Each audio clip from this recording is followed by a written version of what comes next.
Naranasan mo na bang mapuno ng matinding emosyonal na pagkakabit? Parang nakakulong ka sa isang siklo na tila imposibleng putulin? Hindi ka nag-iisa. Maraming tao ang nahihirapang pakawalan, pakiramdam nila'y wala silang kapangyarihan at parang naipit sa sarili nilang damdamin. Pero heto ang magandang balita. Posible ang pagbabago at nasa abot kamay mo ito. Hango sa walang kupas na karunungan ng mga sinaunang pilosopong Stoic tulad ni Marcus Aurelius at Seneca, ipapakita ng video na ito ang 22 makapangyarihang tuntunin ng Stoicism na tutulong sa iyo na emosyonal na humiwalay mula sa isang tao. Bakit napakabisa ng detachment? Gaya ng matalinong sinabi ni Seneca, ang matapang ay malaya. Ang detachment ay hindi nangangahulugang pagiging malamig o walang pakialam. Ito ay nangangahulugang paghahanap ng lakas at linaw mula sa loob ng iyong sarili. Sa video na ito, susuriin natin ang malalim na prinsipyo ng Stoicism na gagabay sa iyo sa paglalakbay patungo sa emosyonal na kalayaan. Sa pagsasama ng mga gawi na ito sa iyong pang-araw-araw na buhay, matutuklasan mo ang mga praktikal at malusog na estratehiya upang lumuwag ang hawak ng emosyonal na pagkakabit at muling makamit ang kapayapaan ng isipan at fokus sa mga bagay na tunay na mahalaga. Isipin mong paalam na sa mga tanikala ng isipan na humahadlang sa iyo at yakapin ang panibagong linaw at fokus. Ang mga aral ng Stoicism ay magbibigay sa iyo ng lakas upang harapin ang iyong mga emosyon ng may tatag at karunungan. Gaya ng sinabi ni Marcus Aurelius, may kapangyarihan ka sa iyong isipan, hindi sa mga panlabas na pangyayari. Kapag napagtanto mo ito, makakahanap ka ng lakas. Sa pagsasabuhay ng mga katuruang ito, matututo kang unahin ang iyong panloob na kapayapaan higit sa anumang panlabas na sitwasyon. Handa ka na bang kumawala sa tanikala ng emosyonal na pagkakabit at yakapin ang kapangyarihan ng personal na paglago? Kung ang video na ito ay para sa iyo, gagabayan ka namin sa 10 gawi ng Stoicism na babago sa iyong pananaw sa emotional na detachment. Magsimula tayo sa tanong, ano nga ba ang tunay na mahalaga sa ating buhay? Kung hindi ang kapayapaan sa ating isipan, samahan mo kami sa pagtalakay sa mga tuntuning ito tungo sa isang malayang stoic na pag-iisip. Kung nagustuhan mo ang video na ito at nakita mong kapakipakinabang, pindutin ang subscribe button at sumali sa aming komunidad para sa higit pang makahulugang nilalaman. Ibahagi rin ang iyong saloobin sa comment section sa ibaba. Gusto naming marinig ang iyong opinyon. Kung hindi mo alam kung ano ang isusulat, i-type mo lang. Nagsisimula na ang emosyonal na kalayaan. Tara na't simulan natin ang paglalakbay na ito patungo sa ganap na kalayaan ng damdamin. Unang tuntunin, ang kapangyarihan ng detachment, naranasan. Muna bang pakiramdam mo'y parang isang puppet ang iyong emosyon na may ibang tao ang may hawak ng mga tali? Napaisip ka na ba kung gaano karaming kontrol ang ibinigay mo sa iba dahil lamang sa iyong pagkakabit sa kanila? Dito pumapasok ang kapangyarihan ng detachment. Ang detachment ay hindi nangangahulugang titigil ka ng magmahal o magmalasakit. Ibig sabihin nito ay sisimulan mong mabuhay sa paraang hindi na naapektuhan ang iyong kapayapaan at kaligayahan ng mga panlabas na salik. Bakit napakabago ng detachment? Isipin ang karunungan ni Epictetus na nagsabing, hindi tayo naghihirap dahil sa mga pangyayari sa ating buhay, kundi dahil sa ating paghusga sa mga ito. Ang detachment ay tungkol sa pagbawi ng iyong kapangyarihan. Ang pagkaunawa na kahit hindi mo kontrolado ang mga nangyayari sa paligid mo, may kapangyarihan kang kontrolin ang iyong reaksyon sa mga ito. Pag-isipan mo, kapag masyado tayong kumakapit sa mga tao o sitwasyon, sila ang nagkakaroon ng kontrol sa atin. Parang ibinigay mo na sa iba ang remote ng iyong damdamin at sila ang nagpi-flip ng mga channel ayon sa gusto nila. Maaaring dikta nila ang iyong saya, lungkot at sa matitinding sitwasyon, maging ang iyong mga desisyong hindi na mababawi. Ang detachment ay tungkol sa pagbawi ng remote na iyon. At ikaw mismo ang pipili kung anong channel ang papanoorin mo. Isipin mong ang iyong emosyon ay parang isang saranggola. Bawat sinulid na nakakabit sa isang tao o bagay ay maaaring maghila sa emotion mo sa iba't ibang direksyon.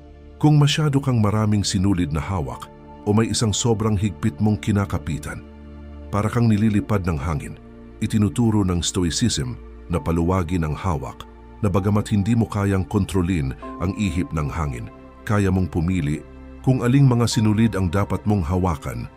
Hindi ka nito ginagawang malamig o manhid, ginagawa ka nitong matatag at nakaugat sa sarili. Maging practical tayo. Magsimula sa pagtukoy kung sino o ano ang sobra mong kinakapitan. Sunod, itanong mo sa sarili mo kung bakit. Naghahanap ka ba ng pag-aproba? Takot ka bang mag-isa? O may iba pa ang pagkaunawa sa ugat ng iyong attachment ang unang hakbang para paluwagin ang kapit nito? Ngayon, gawin mo ang mga bagay na nagbibigay sa iyo ng saysay at kasiyahan.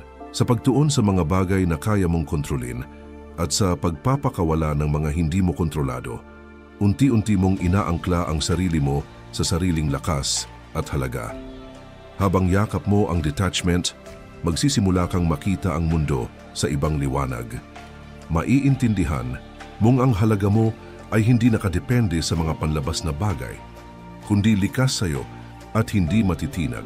Ang pagkaunawang ito ay magpapalakas sa iyo upang magpatuloy ng may linaw at kumpiyansa, malaya mula sa mental na tanikala ng pagkakabit. Tandaan, gaya ng sinabi ni Seneca, ang matapang ay malaya. Sa pagsasabuhay ng detachment, hindi mo tinatalikuran ang buhay. Bagkus, mas lubos mo pa itong nilalahukan na may malinaw na isip at matatag na puso. Batas bilang 2, pag-unawa sa attachment, pagkakapit. Naisip mo na ba kung bakit tayo nakakapit ng mahigpit sa ilang tao o sitwasyon kahit na nagdudulot ito ng sakit sa atin? Ano ang nagtutulak sa atin na patuloy na kumapit at paano tayo makakawala rito? Ang pag-unawa sa attachment ay isang mahalagang hakbang sa landas tungo sa emosyonal na paglaya at personal na kalayaan. Halina't pagnilayan natin ng malaliman ang konseptong ito gamit ang karunungan mula sa mga pilosopong Stoic bilang gabay. Ang attachment sa pinakapundasyon nito ay naguugat sa ating ego. Ayon sa pilosopong Stoic na si Epictetus, ang kayamanan ay hindi nasusukat sa dami ng ari-arian, kundi sa kaunti ng kagustuhan. Binibigyang diin ng karunungang ito ang esensya ng attachment, ang ating mga pagnanasa at inaakalang mga pangangailangan.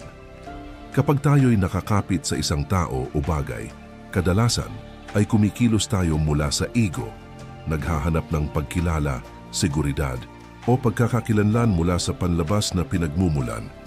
Isipin mo ang isang bagong silang na sanggol, puno ng kagalakan at hindi pa nadadampian ng komplikasyon ng ego.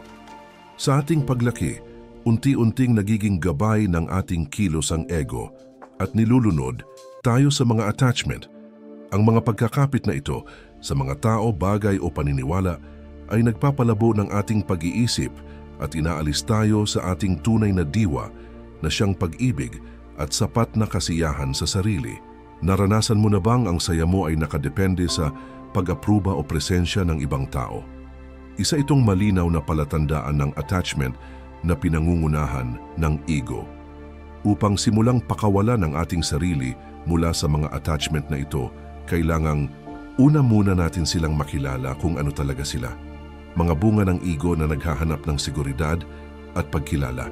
Tanungin mo ang sarili mo, bakit ba ako ganito kakapit sa taong ito o sa kinalalabasan ng sitwasyong ito? Anong takot o pagnanais ang nagtutulak sa pagkakapit na ito? Ang pag-unawa sa ugat ng iyong attachment ay unang hakbang para mapaluwag ang kapit nito sa iyo. Ngayon, isipin mong mamuhay mula sa lugar ng pag-ibig imbes na mula sa ego. Paano kung magtiwala ka sa kasaganahan ng universo na ang mga nakatakda para sa iyo ay kusang darating sa tamang panahon? Isang makapangyarihang pagbabago ng pananaw ito. Tungkol ito sa pagkilalang ikaw ay may likas na halaga at kakayahan kahit walang kumpirmasyon mula sa labas. Habang nagsisimula kang tingnan ang iyong mga pagnanasa at koneksyon sa ganitong pananaw, mapapansin mong nagpapabigat lang sila sa buhay mo. Mahalagang yakapin ang konsepto ng kasaganahan. Kapag pinakawalan mo ang takot na mawalan, kadalasan ay higit pa sa iyong binitawan ang ibinabalik ng universo sa iyo. Ang detachment ay hindi nangangahulugang mas kaunti ang pakialam mo. Ibig sabihin nito ay mas malalim ang iyong pag-unawa. Nangangahulugan ito ng pananatili sa iyong tunay na sarili at hayaan ang pag-ibig, hindi ang takot, ang maging gabay mo. Ang paglalakbay tungo sa detachment ay tunay na nagpapabago. Isa itong proseso ng paghubad ng mga patong ng ego upang matuklasan ang matatag at puno ng pag-ibig na kaluluwang nasa ilalim nito. Isa itong pag-usad ng magaan, walang pasan ng attachment at handang yakapin ang mga bagong biyaya ng bukas, ang palad at matatag ang puso sa pagbibigay halaga sa panloob na kapayapaan kaysa sa panlabas na pagkilala. Binubuksan mo ang daan sa isang buhay na tunay na malaya sa emosyon at puno ng kaganapan. Batas. Bilang 3, ang ilusyon ng kontrol naranasan. Muna bang maramdaman na ang kaligayahan mo ay nakasalalay sa kilos o pagkilala ng ibang tao? May mga pagkakataon bang naniniwala kang kapag ginawa mo ang lahat ng makakaya mo, makokontrol mo ang resulta ng iyong mga relasyon at damdamin? Isa ito sa mga karaniwang maling paniniwala ng marami sa atin, ang ilusyon ng kontrol. Ang pag-unawa at pagbuwag sa ilusyon na ito ay mahalaga sa pagkamit ng emosyonal na paglayo at personal na kalayaan. Madalas tayong linlangin ng ating ego na kaya nating kontrolin ang mga panlabas na pangyayari at reaksyon ng ibang tao. Dahil sa ilusyon na ito, binibigyan natin ng labis na halaga kung paano tayo nakikita ng iba, na nauuwi sa pagiging emosyonal na dependent at kapit. Gaya ng sinabi ng Stoic na pilosopong si Epictetus, hindi ang nangyayari sa iyo ang mahalaga, kundi kung paano ka tumutugon dito. Binibigyang diin ng kasabihang ito ang isang pangunahing prinsipyo ng Stoicism. Hindi natin kayang kontrolin ang mga panlabas na bagay, ngunit kaya nating kontrolin ang ating tugon sa mga ito. Kapag kumakapit tayo sa ilusyon ng kontrol, madalas nating iniidolo ang ibang tao, inilalagay sila sa pedestal, at iniisip na ang halaga natin ay nakadepende sa kanilang pagtanggap o papuri. Nagkakaroon tayo ng baluktot na pananaw sa realidad kung saan tila ang iba ay may taglay na bagay na hindi natin kayang maabot. Ngunit sa oras na alisin natin ang mga ilusyon na ito, mauunawaan nating pantay-pantay tayong lahat, pare-parehong tao, pare-parehong may kahinaan. Walang sinuman ang may espesyal na karapatang maging mas mahalaga o mas karapat-dapat kaysa sa iba. Upang buwagin ang ilusyon ng kontrol, magsimula sa pagtanggap na karamihan sa mga bagay na akala nating kaya nating hawakan ay wala talaga sa ating kapangyarihan. Maaring mapagpakumbaba at mapalaya ang ganitong pag-unawa. Sa pagtanggap na hindi natin kontrolado ang kilos o damdamin ng iba, matututunan nating ituon ang pansin sa mga bagay na tunay nating hawak, ang ating mga iniisip, reaksyon at sariling pag-unlad. Sa pamamagitan ng pagtinging papaloob, nabubuo natin ang tiwala sa sarili at katatagan. Halimbawa, imbes na hanapin ang pagkilala mula sa iba, ugaliing kilalanin at tanggapin ang sarili, paalalahanan ang sarili sa mga natatangi mong lakas at katangian. Tandaan, ang halaga mo ay hindi nakabase sa pananaw ng iba. Tugma ito sa isa pang aral ni Marcus Aurelius, isa ring Stoic na pilosopo. May kapangyarihan ka sa iyong isipan, hindi sa mga panlabas na pangyayari. Kilalanin mo ito at matatagpuan mo ang iyong lakas. Ang pagyakap sa pananaw ng kasaganahan, abundance mindset, ay isa pang epektibong paraan. Kilalanin mong ang universo ay malawak at may sapat na pag-ibig, tagumpay at kaligayahan para sa lahat. Kapag nawala ang takot na mawalan ng isang tao o partikular na kinalalabasan, binubuksan mo ang sarili mo sa maraming bagong posibilidad at oportunidad. Sa mga relasyon, nagbibigay ito ng kakayahang magmahal ng malaya, ng walang desperadong pagkakapit. Pinapalakas nito ang iyong kakayahang pahalagahan ng koneksyon habang pinananatili ang iyong sariling halaga at kalayaan. Tandaan, ang emosyonal na detachment ay hindi pagiging manhid. Ito'y ang pagkilalang buo ka na kahit wala ang sinumang tao sa buhay mo. Sa pagsasabuhay ng mga prinsipyo ng Stoicism, hinuhubog mo ang isang malalim na lakas ng loob at emosyonal na katatagan na naghahanda sa iyo sa harap ng kawalang katiyakan sa buhay. Iwanan ang ilusyon ng kontrol at yakapin ang pagpapalaya na dulot ng katotohanang ang tunay na kapangyarihan ay nasa loob ng iyong isipan. Batas bilang 4, ang pagsasabuhay ng detachment. Naranasan mo na bang mahirapang pakawalan ng isang karanasan o relasyon sa nakaraan, yung tipong nakakapit ka pa rin kahit alam mong masakit na at hindi mo alam kung ano ang mangyayari kapag binitiwan mo ito? Isa itong karaniwang sitwasyon, pagkapit ng sobrang higpit sa isang bagay na nasasaktan ka na, ngunit takot kang pakawalan ito. Pero paano kung sa pagpapa-let go ay may mas maganda pa palang naghihintay sa iyo?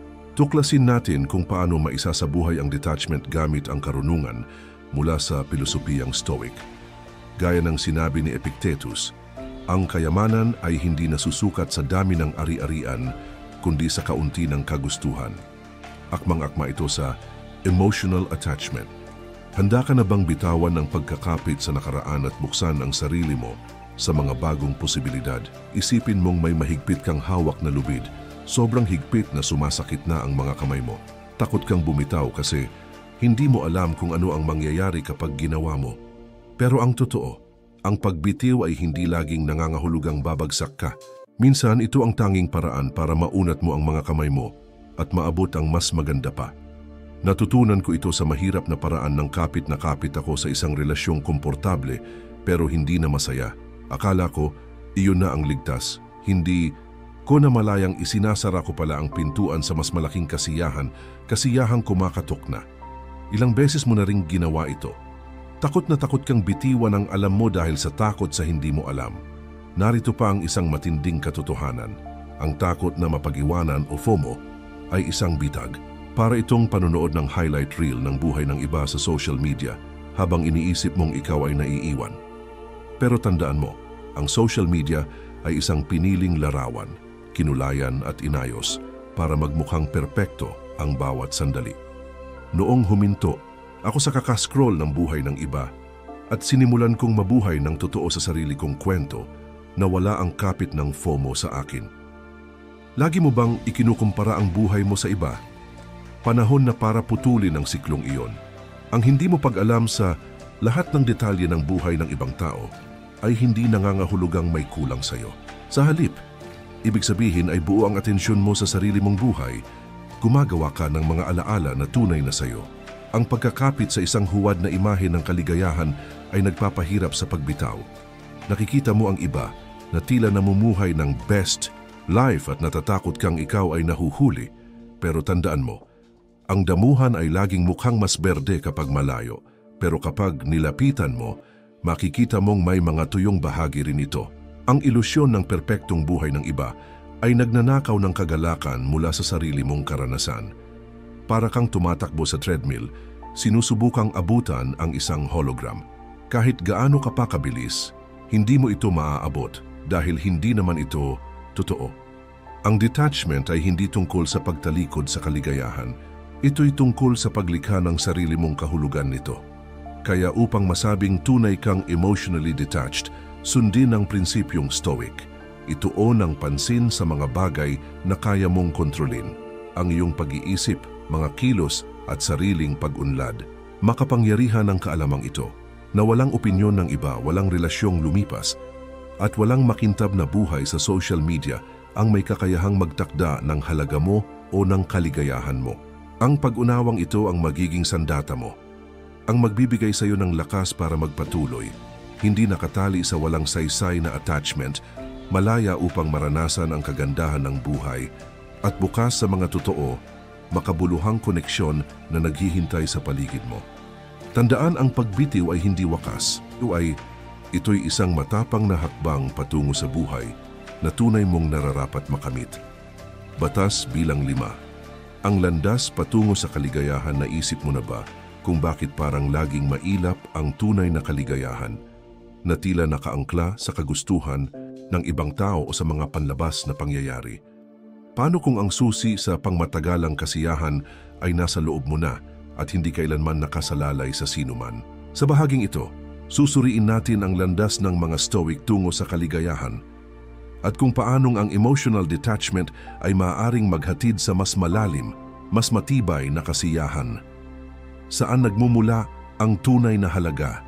Isang simpleng tanong. Pero kapag nasagot ng totoo, kayang ilayo tayo mula sa hindi kailangang attachment at papalapit sa isang estado ng emosyonal na kalayaan. Gaya ng wika ni Epictetus, ang kayamanan ay hindi nasusukat sa dami ng pag-aari, kundi sa kaunti ng kagustuhan. Ang malalim na karunungang ito ay nagtuturo sa atin na sa loob dapat tayo tumingin, hindi sa labas, upang tuklasin ang ating halaga at kaligayahan. Napakahalaga ng pag-unawang ito, lalo na kapag nahihirapan tayong kumawala sa isang tao. Hindi ay tutungkol sa pagputol ng ugnayan ng may galit o kawalang pakialam, kundi sa pagkilalang ang pinakaimportanteng uri ng pagsasama na maaari mong taglayin ay ang relasyon mo sa iyong sarili.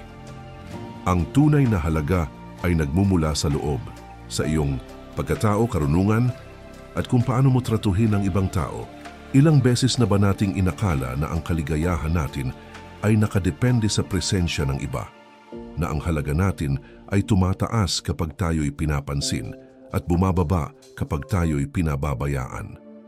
Ang ganitong pag-iisip ay nagtatali sa atin, ginagawang alipin ang damdamin at opinyon ng iba, yakapin ang pagsasarili, isipin mong isa kang ibon na naniniwalang kailangan mo pa ng pahintulot para lumipad. Ganito natin nililimitahan ang ating emosyonal na kalayaan. Pero paano kung matanto mong matagal, nang bukas ang langit, hinihintay ka lamang na ibuka ang iyong mga pakpak sa sarili mong oras, sa sarili mong paraan? Ang ganitong uri ng pagsasarili ay nagpapalaya. Tinuturuan tayo nito na ang ating halaga ay hindi pa bago-bago base sa opinyon o presensya ng iba. Sa makatuwid, ang detachment ay hindi pagtulak palayo sa isang tao, kundi ang paglapit natin sa ating tunay na sarili. Sa pagtutok sa personal na pag-unlad at pagiging pinakamahusay na bersyon ng ating sarili, hinuhubad natin ang bigat ng pagiging needy o dependent. Para itong pag-aalaga sa isang hardin, hindi mo pinipilit ang isang bulaklak na mamukadkad. Sa halip, inaalagaan mo ang lupa, dinidiligan ang mga halaman, at nagtitiwala sa natural na proseso. Sa pagtuon sa self-improvement, lumilikha tayo ng isang hardin na patuloy na namumukadkad. Kahit sino pa ang dumaan o humanga rito, ang uri ng kaligayahan na mula rito ay hindi nakadepende, hindi marupok, at tunay na nagbibigay ng kaganapan. Paglinang ng panloob na kapayapaan, paano natin tatahakin ang landas ng emotional detachment? Nagsisimula ito sa pagkaunawang buo ka, mayroon man o walang kumpirmasyon mula sa iba. Ang paglalakbay mo ay tungkol sa pagtuklas ng lawak ng sarili mong langit at sa pagkatutong mahalin ang kalayaang dala ng paglipad mag-isa kapag kinakailangan. Yakapin ang karunungan ng mga Stoic. Ituon ang pansin sa mga bagay na kaya mong kontrolin, ang iyong iniisip, ang iyong mga kilos at ang iyong pag-unlad. Hindi ibig sabihin nito'y isarado ang puso sa pag-ibig o koneksyon. Ibig sabihin lamang ay itinatali mo ang iyong emosyonal na pundasyon sa matatag na lupa ng iyong sariling pagkatao. Tandaan, ang halaga mo ay hindi parang palaisipan na kulang ng piraso mula sa ibang tao. Isa kang obra maestra na patuloy pang hinuhubog, buo na, ngunit bukas pa rin sa kagandahang maaaring idagdag ng mundo. Batas bilang 6, yakapin ang kasalukuyang sandali. Madalas ka bang nahuhuli sa mga alaala ng nakaraan o nababahala sa hinaharap? Ang pagyakap sa kasalukuyang sandali ay isang makapangyarihang paraan upang mag-emotional detach at matagpuan ang kapayapaan sa iyong sarili. Ang pagsasanay na ito, na malalim ang ugat sa pilosopiyang Stoic, ay hinihikayat tayong mabuhay ng buong buo sa ngayon, na pinahahalagahan ang kasalukuyang sandali sa halip na malunod sa kung ano ang nakaraan o kung ano ang maaaring mangyari. Matapang na sinabi ni Marcus Aurelius, isang kilalang Stoic na pilosopo, limitahan mo ang sarili mo sa kasalukuyan. Ang pahayag na ito ay nagpapakita ng kakanyahan ng karunungang Stoic, ang kahalagahan ng pagtutok sa kasalukuyang sandali. Kapag paulit-ulit mong iniisip ang nakaraan, maaaring maramdaman mong muling nilalakad ang masakit na mga karanasan o nakakapit sa mga bagay na wala na. Ganon din, kapag nababahala ka sa hinaharap, Madalas kang lumilikha ng hindi kailangang pagkabalisa sa mga pangyayaring hindi pa nangyayari at maaaring hindi na mangyari pa. Parehong ugaling ito ang pumipigil sa iyo na maranasan ang kayamanan ng kasalukuyan. Ang pagsasanay ng mindfulness ay isang mabisang paraan upang yakapin ang kasalukuyang sandali. Ang mindfulness ay ang pagbibigay pansin ng buo sa kasalukuyang karanasan ng walang paghuhusga. Ibig sabihin nito ay ang lubos na paglahok sa kahit anumang ginagawa mo, kain man ito, paglalakad o pakikipag-usap. Pansinin ang mga detalye, ang lasa ng pagkain, ang pakiramdam ng lupa sa ilalim ng iyong mga paa, ang tono ng boses ng kausap mo. Sa paglalubog sa mga karanasang ito, tinatangkilik mo ang kasalukuyan na makakatulong mabawasan ang pagkakabit sa nakaraan o hinaharap. Ang pagsasagawa ng mga mindful na gawain ay malaki ang naitutulong sa iyong kakayahang manatili sa kasalukuyan. Ang meditasyon halimbawa ay nagtuturo sa isip na magtuon sa dito at ngayon. Kahit ang simpleng mga paghinga ay maaaring ibalik ang iyong atensyon sa kasalukuyang sandali. Subukan mong maglaan ng ilang minuto araw-araw para sa mga ganitong gawain. Sa paglipas ng panahon, mapapansin mong hindi ka na gaanong nadidistract ng mga pagsisisi sa nakaraan o pagkabalisa sa hinaharap. Ang pamumuhay sa kasalukuyan ay nangangahulugang pagpapahalaga rin sa kung ano ang meron ka ngayon. Linangin ang pasasalamat sa maliliit na sandali at simpleng kasiyahan sa buhay. Ang paglipat ng focus mula sa kakulangan patungo sa kasaganaan ay maaaring magbago ng iyong pananaw na nagpapadali para pakawalan ang mga attachment na nagpapabigat sa iyo. Sa pagyakap sa kasalukuyang sandali, binubuo mo ang pundasyon ng emosyonal na katatagan at kaliwanagan.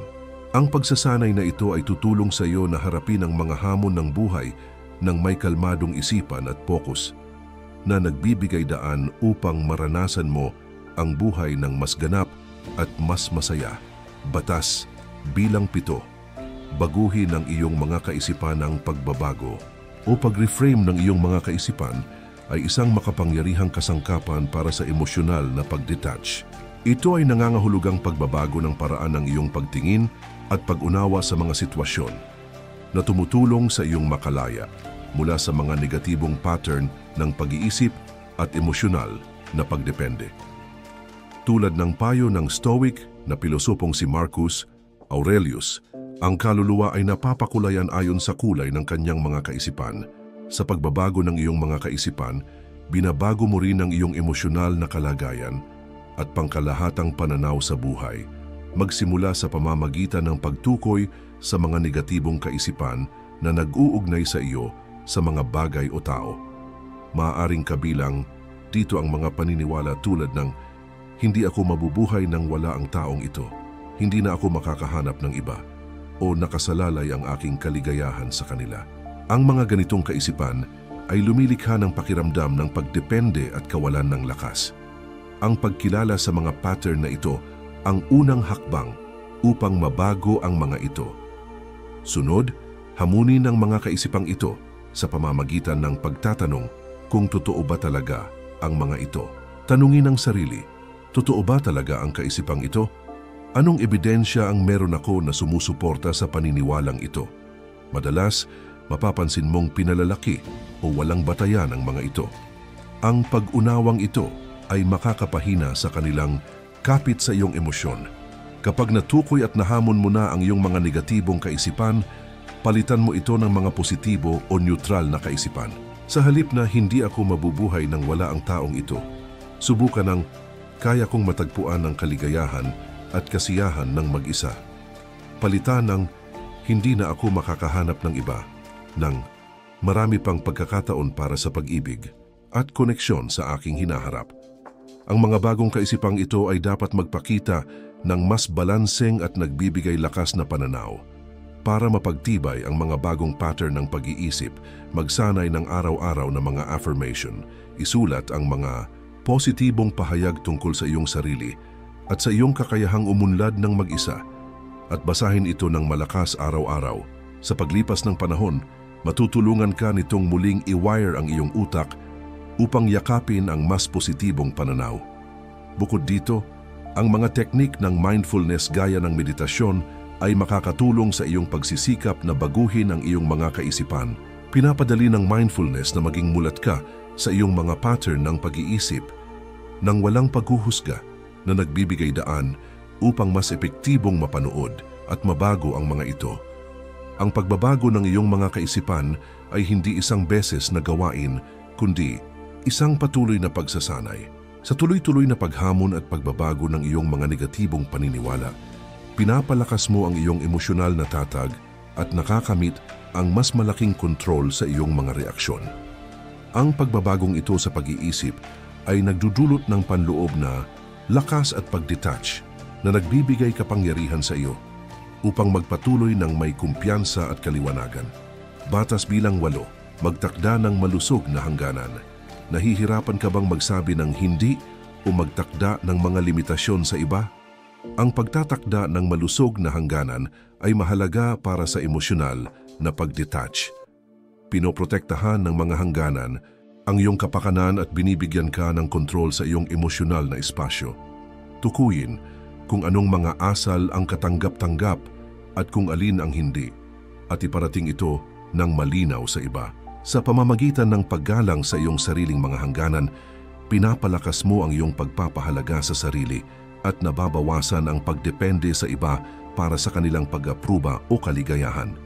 Kapag nagtakda ka ng hangganan, nililinaw mo ang linya kung saan nagtatapos ang ikaw at nagsisimula ang ibang tao. Nakakatulong ang gawaing ito upang maiwasan ang emosyonal na pagkakabit-kabit at nagpapalakas ng pakiramdam ng sariling kalayaan. Halimbawa, kung ang kilos ng isang tao ay nagdudulot sa iyo ng stress mahinahon, pero matatag mong ipahayag ang pangangailangan mo ng espasyo o pagbabago sa inyong pakikitungo. Hindi ito tungkol sa pagtulak sa iba, kundi tungkol sa pagprotekta sa iyong mental at emosyonal na kalusugan. Habang itinatakda mo ang mga limitasyong ito, tandaan na ang mga hangganan ay isang uri ng paggalang sa sarili. Sinasabi nito sa iba na pinahahalagahan mo ang iyong sarili at ang iyong mga pangangailangan. Sa pagdaan ng panahon, ang tuloy-tuloy na pagtatakda ng hangganan ay tumutulong sa iyo na magkaroon ng mas malusog na relasyon na nakabase sa respeto at pag-unawa sa isa't isa. Isa itong maagap na hakbang tungo sa emosyonal na kalayaan na nagsisiguro na ang iyong kapanatagan ng isip ay hindi nakasalalay sa kilos o pag-apruba ng iba. Sa pamamagitan ng pagtatakda at pagpapanatili ng malulusog na hangganan, lumilikha ka ng ligtas na emosyonal na kapaligiran kung saan maaari kang umunlad. Binibigyan ka nito ng kapangyarihan na ituon ang pansin sa iyong sariling paglago at kapakanan, nagpapalakas ng iyong pakiramdam ng sarili at pinapahusay ang kabuuang kalidad ng iyong buhay. Batas bilang 9, maglaan ng panahon para sa pag-aalaga sa sarili. Kailan ka huling gumawa ng isang bagay para lamang sa iyong sarili? Ang pag-aalaga sa sarili ay mahalaga para sa emosyonal na pag-detach at sa pagbuo ng matatag at malayang buhay. Pinaniniwalaan ni Seneca ang kahalagahan ng personal na kagalingan na nagsabing, ang malusog na isip sa malusog na katawan ay isang maikli ngunit kumpletong paglalarawan ng masayang kalagayan sa mundong ito. Ang pag-aalaga sa sarili ay nangangahulugan ng pagbibigay prioridad sa mga gawain na nagpapalusog sa iyong katawan, isip at espiritu. Halimbawa, ang pisikal na ehersisyo ay hindi lang nagpapabuti ng iyong kalusugan, kundi naglalabas din ng mga endorphin na nagpapasaya ng iyong pakiramdam. Ang meditasyon at mga makalumang gawain na may malay ay tumutulong upang ituon ang iyong mga iniisip at bawasan ang stress na nagpapalago ng kalinawan ng isip at emosyonal na katatagan. Mahalaga rin ang mga libangan at hilig sa pag-aalaga sa sarili. Maging ito man ay pagpipinta, pagbabasa, paghahalaman o pagtugtog ng instrumento, nagbibigay ang mga ito ng saya at kasiyahan, kaya hindi ka gaanong nakadepende sa iba para sa kaligayahan. Bukod dito, ang paggugol ng kalidad na oras kasama ang mga mahal sa buhay na sumusuporta at nagpapalakas sa iyo ay nagpapalalim ng pakiramdam ng pagkakabilang at komunidad. Ang pag-aalaga sa sarili ay tungkol sa paglikha ng balanseng pamumuhay na sumusuporta sa iyong kagalingan. Sa pag-aalaga mo sa iyong sarili, bumubuo ka ng matibay na pundasyon na nagpapahintulot sa iyo na harapin ang mga hamon sa buhay ng may kumpiyansa. Nagbibigay ito sa iyo ng kakayahang mag-detach ng emosyonal mula sa iba. Hindi dahil sa pagiging malamig, kundi mula sa isang lugar ng panloob na lakas at katiyakan sa sarili. Ang pagbibigay prioridad sa pag-aalaga sa sarili ay isang mahalagang hakbang tungo sa paghubog ng kasiyasyang buhay na malaya at matatag. Batas bilang 10. Isabuhay ang pasasalamat. Napansin mo na ba kung paano ang pagtutok sa mga kulang sa buhay ay nagpapalalim ng pagkakapit mo sa mga bagay na wala ka? Ang pagsasanay ng pasasalamat ay maaaring malaki ang maitulong upang mabago ang iyong pananaw na magpapadali sa iyong emosyonal na pag-detach mula sa isang tao. Sa pamamagitan ng aktibong pagkilala at pagpapahalaga sa mga positibong aspeto ng iyong buhay, nililikha mo ang isang isipang puno ng kasaganaan sa halip na kakulangan. Tinutulungan ka ng pasasalamat na makita ang halaga ng mga bagay na mayroon ka na, kaya nababawasan ang pakiramdam ng pangangailangan sa mga bagay na iniisip mong kulang sa iyo. Halimbawa, isulat araw-araw ang 3 bagay na iyong pinasasalamatan. Maaari itong kasimple ng maaraw na araw, isang kaibigang laging nandiyan, o masarap na pagkain. Ang pagsasanay na ito ay inililipat ang focus mula sa kawalan tungo sa mga bagay na naroroon at nagbibigay kasiyahan sa iyong buhay. Napansin ng pilosopong si Epicurus, huwag sirain ang meron ka sa pamamagitan ng pagnanais nang wala ka. Tandaan na ang meron ka ngayon ay minsang kabilang sa mga bagay na iyong inaasam. Ang karunungang ito ay paalala upang pahalagahan ang mga biyayang mayroon tayo ngayon sa halip na mag-focus sa mga kulang. Pinapalakas ng pasasalamat ang iyong emosyonal na kalagayan at nagbibigay ng panangga laban sa sakit ng pag-detach. Habang pinapalago mo ang ugali ng pasasalamat, magiging mas madali para sa iyo na pakawalan ang mga attachment na hindi na nakakatulong sa iyo at bubuksan nito ang daan tungo sa isang mas payapa at kontentong buhay.